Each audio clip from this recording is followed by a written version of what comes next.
Wanita ini mencoba membongkar rahasia besar satu kebijakan pemerintah yang puluhan tahun telah berlangsung. Dapatkah dia menguak apa yang terjadi di dalamnya?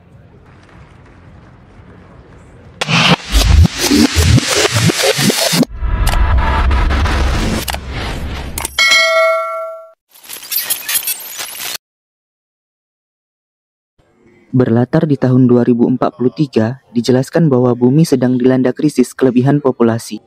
Setiap 4 hari, populasi bertambah 1 juta orang karena tingginya angka kelahiran. Dengan meningkatnya populasi, konsumsi bahan bakar pun meningkat. Sedangkan cadangan makanan hanya bisa mencukupi sepertiga dari populasi. Penggunaan bahan bakar fosil juga menyebabkan krisis lingkungan yang mengakibatkan perubahan iklim yang ekstrim. Sedangkan perubahan iklim yang ekstrim menyebabkan kegagalan panen dan matinya ternak, sehingga pasokan makanan berkurang. Dalam menangani kurangnya pasokan makanan, Federasi Eropa menyerahkan semuanya kepada ilmuwan. Rekayasa genetika yang dilakukan pada pertanian menyebabkan lonjakan kelahiran dan cacat genetik. Solusi ini akhirnya berubah menjadi krisis terbesar dalam sejarah umat manusia. Aktivis politik dan ahli biologi, Dr. Nicolette Kamen, mendorong Federasi Eropa untuk mengesahkan kebijakan satu anak per keluarga, atau yang disebut dengan Undang-Undang Alokasi Anak. Undang-undang itu dengan cepat dan lancar telah disahkan. Checkpoint telah dipasang di seluruh negara. Semua warga diharuskan memakai gelang identitas dari Biro. Dan sejak saat itu, anak yang dilahirkan secara ilegal akan dibawa ke cryosleep yang disediakan oleh Biro. Pemerintah mengklaim bahwa dengan kebijakan satu anak dan penggunaan cryosleep ini, mereka bisa memperpanjang waktu untuk memperbaiki dunia yang lebih cerah. Sementara itu, di rumah sakit, lahirlah 7 orang anak perempuan kembar identik. Ibunya tidak bisa diselamatkan. Sehingga mereka dirawat oleh kakeknya yang bernama Terence Sedman.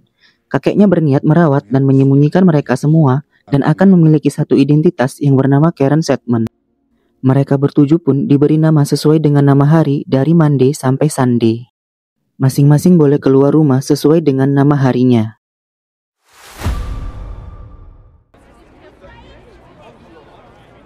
Hari Minggu, Sunday keluar jalan-jalan untuk melihat-lihat keadaan di luar rumah. Dia melihat seorang anak yang dipaksa ikut oleh petugas Biro ke cryosleep. Dia hanya bisa merekamnya dan tidak bisa menolongnya. Dia di luar rumah sampai malam hari dan dia pun tidak lupa membeli makanan untuk dibawa pulang.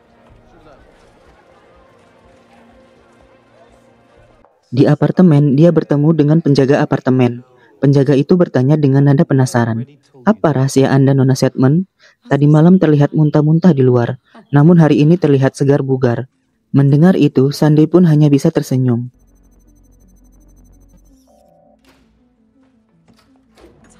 Sesampainya di rumah, mereka bertujuh pun makan malam sambil mengobrol.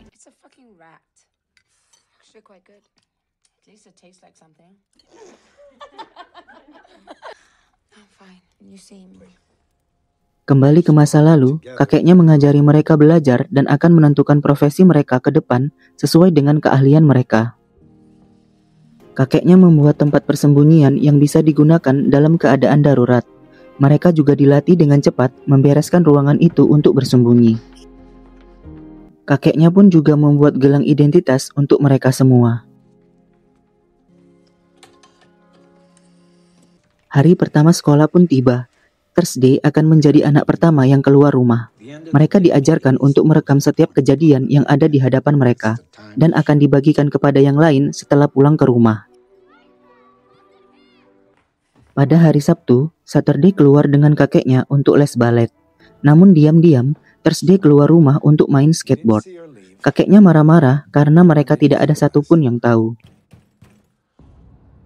Tiba-tiba bel berbunyi. Mereka pun diperintahkan untuk bersembunyi. Ternyata yang memencet bel adalah Thursday.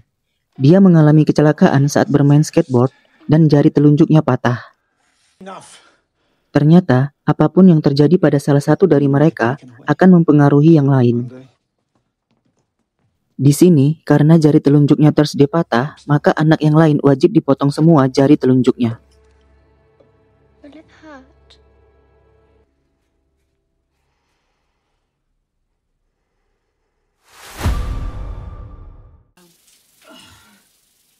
Hari Senin, Monday muntah-muntah, namun dia harus pergi ke kantor karena ada presentasi kenaikan jabatan di hadapan atasannya. Dia pun harus segera pergi, namun dia digoda oleh salah satu petugas saat melakukan checkpoint. Dengan santai, dia pun tersenyum. Sesampainya di kantor, dia bertemu dengan Jerry, saingan presentasinya untuk kenaikan jabatan. Jerry mengatakan dia tahu semua rahasia yang disembunyikan oleh Karen, dan Jerry pun menegaskan bahwa dia akan selalu mengawasinya. Sudah tengah malam, Monday belum juga pulang. Mereka melacaknya namun tidak bisa ditemukan karena GPS-nya mati. Mereka mengecek di catatan rumah sakit dan juga kepolisian, namun tidak bisa ditemukan. Thursday mengatakan tidak pernah sekalipun Monday pulang terlambat.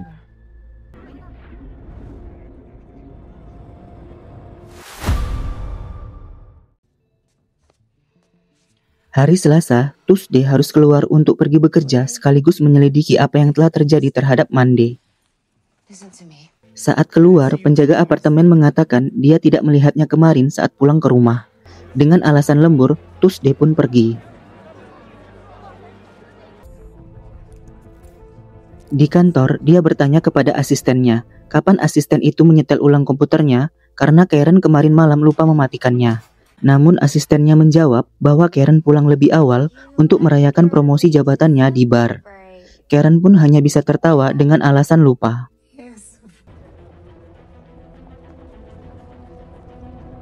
Di bar, Tuesday pun mencari informasi.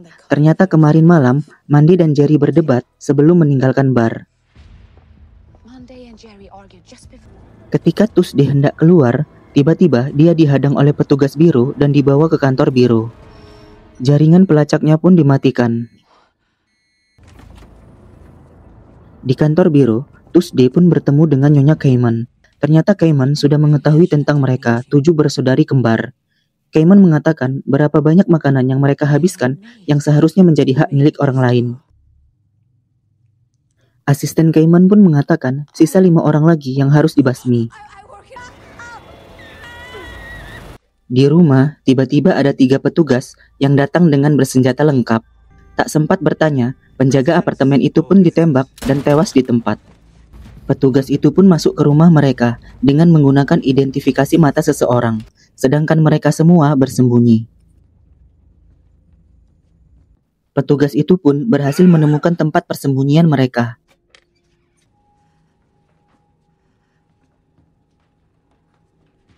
Tak lama, baku hantam pun terjadi antara mereka dan ketiga petugas itu.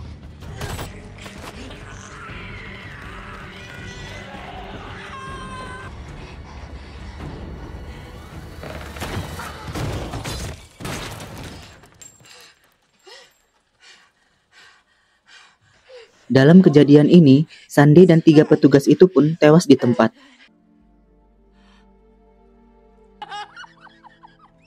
Friday menemukan mata dalam kantong plastik di dalam saku salah satu petugas. Mereka pun mengeceknya dan mendapati bahwa mata itu adalah milik Tuesday. Sedangkan di kantor biru, Cayman menyuruh asistennya untuk melenyapkan Jerry, teman sekantor Karen Sedman.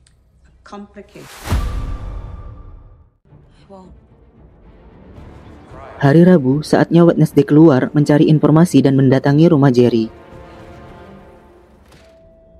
Sesampainya di sana, Jerry mengetahui tentang semua rahasia Karen Sedman dan mendesak Karen untuk mengalihkan jabatannya. Wednesday mengira Jerry mengetahui rahasia mengenai kembar 7 mereka. Namun ternyata yang Jerry ketahui adalah kontrak dan transfer dana antara Karen dan juga Cayman yang ia simpan di tabletnya. Tiba-tiba, Jerry tewas ditembak oleh sniper suruhan Cayman.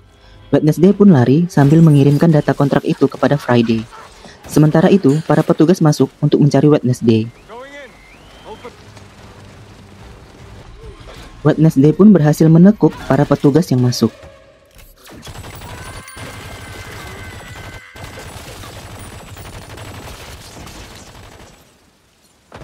Setelah itu, aksi kejar-kejaran pun terjadi antara Wednesday dan juga para petugas biru yang lain. Di rumah, ada satu petugas biru yang datang dan Saturday yang membuka pintu. Ternyata dia adalah Adrian, pacar salah satu dari mereka. Thursday menyuruh Saturday ke rumahnya untuk mencari tahu siapa yang petugas itu kencani. Dengan terpaksa, Saturday pun menjalani misi itu. Sementara Friday memberikan chip untuk ditempelkan ke gelang petugas itu agar mereka bisa masuk ke server atau sistem dari kantor biru. Kembali ke Wednesday, dia masih dikejar-kejar oleh petugas biru. Dia pun diarahkan ke atas atap. Jalan terakhir adalah melompat ke gedung lain. Namun ketika Wednesday hendak melompat, tiba-tiba asisten Cayman datang dan menembaknya. Wednesday pun tewas di tempat.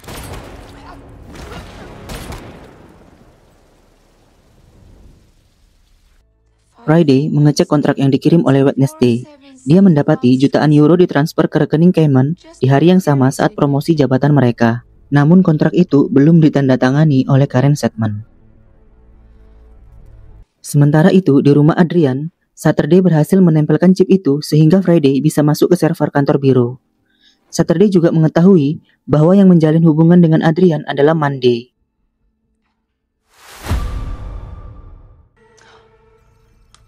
Thursday dan Friday masuk ke server kantor biru. Mereka mengecek dan mendapati Monday ternyata masih hidup. Monday berada di salah satu kamar di kantor itu. Pagi harinya, Adrian harus pergi untuk bekerja. Sementara Saturday masih berada di rumah Adrian. Thursday mengingatkan untuk berhati-hati dengan Adrian. Namun tiba-tiba ada beberapa petugas biru yang datang ke rumah Adrian. Petugas itu menembak Saturday dan Saturday pun tewas di tempat. Tak hanya itu, Thursday dan Friday juga diserang oleh asisten Cayman.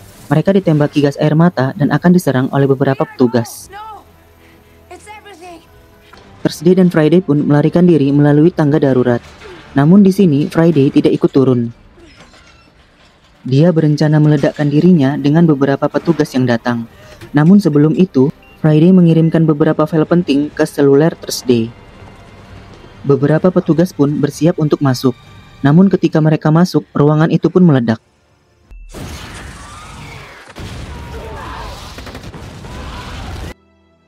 Melihat itu, Thursday pun sangat terpukul. Sementara itu, Adrian menerima kabar bahwa telah terjadi ledakan di kediaman pacarnya. Adrian pun langsung menuju lokasi dan mendapati pacarnya telah tewas. Adrian pun bergegas untuk ke kantor biru. Namun tiba-tiba ada Thursday di dalam mobilnya. Thursday menuduh Adrian adalah dalang semua ini dan akan membunuhnya. Namun di sini Adrian tidak tahu apa-apa dan sangat terkejut melihat pacarnya masih hidup. Setelah mendengar penjelasan Adrian, Thursday pun menceritakan semuanya perihal tentang kembar tujuh identik mereka. Thursday menjelaskan bahwa pacarnya Monday masih hidup dan disandra di kantor biru. Thursday pun meminta tolong kepada Adrian untuk menjalankan misi menyusup ke dalam kantor biru. Mendengar itu, Adrian pun setuju. Adrian dan Thursday pun masuk ke kantor biru. Thursday masuk ke kantong mayat dan Adrian menyamar sebagai petugas penghantar jenazah ke departemen urusan jenazah. Mereka pun berhasil masuk. Di sana mereka mendapati anak-anak yang ditangkap tidak diletakkan di sebagaimana mestinya. Mereka mendapati anak-anak itu dibakar dan dimusnahkan. Mereka berdua pun sangat terkejut dan Thursday berhasil merekamnya. Ketika Thursday akan dibakar, Thursday mendorong petugas wanita itu dan membakarnya.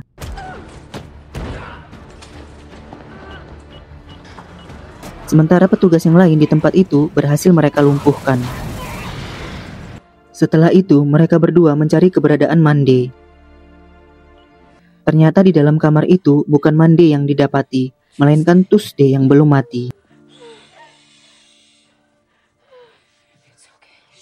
Ternyata Monday membuat kesepakatan dengan Nicolette Cayman untuk menyelamatkan dirinya dari penangkapan dengan imbalan dana untuk kampanye Cayman dan menyingkirkan semua saudaranya agar Monday menjadi satu-satunya Karen Sedman. Thursday melihat ada tas Monday di dalam kamar itu. Thursday pun akan menyamar sebagai Monday, sedangkan Adrian dan Tuesday pergi ke ruangan server untuk menampilkan video kekejaman Cayman saat dia berpidato nanti.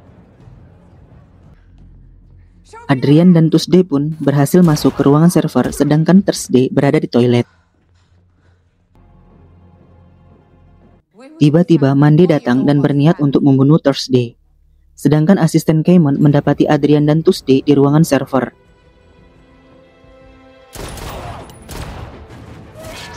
Perkelahian antara Monday dan Thursday pun tak terhindarkan. Begitupun antara Adrian dan Tuesday dengan para asisten Cayman.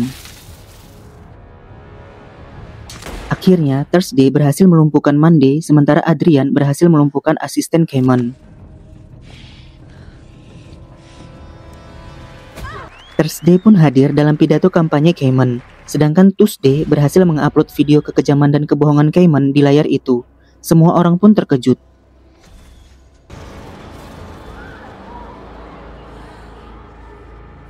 Cayman mendapati Thursday yang menyamar sebagai Monday. Sementara itu, Monday masih hidup dan berniat menembak Cayman.